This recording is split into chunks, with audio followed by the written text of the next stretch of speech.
factory operators and the machine tenders in the textile mills in New England and in the sweatshops in New York were by and large teenage girls.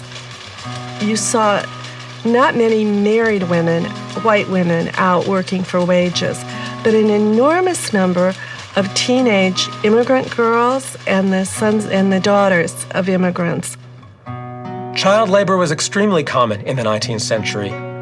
There was an economic logic to bringing children into the workforce, sometimes in textile mills, to work besides parents, performing whatever labor that they could to contribute any way that they could to the family economy.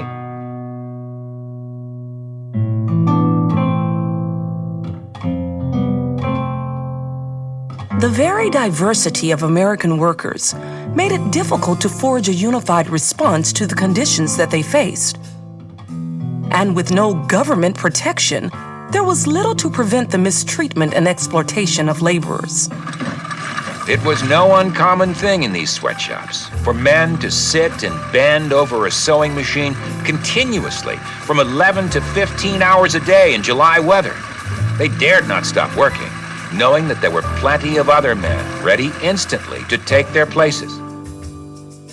Imagine a world in which there are no laws regarding health and safety on the job. Imagine a world in which there's no Social Security or unemployment benefits if you lose your job. Imagine a world in which there are no laws protecting the rights of labor to organize trade unions without suffering the consequences of persecution by their employers. No minimum wage laws. When wages are cut, there's nothing to fall back on. Working conditions were abysmal and led frequently to illness or injury. Lack of ventilation and safety precautions turned garment factories and sweatshops into fire traps. Industrial accidents were common. I commenced work in a factory where they made oil cans and tea caddies. Most every day it happens that a finger or hand was cut off, but what did it matter? They was paid off and sent home, and others would take their place. Employers viewed their workers, in many cases, not as fellow human beings, but as an army of labor, looking at them in a very utilitarian way. They're there to do the job. If they can't do the job, get out. We'll get someone else to do it.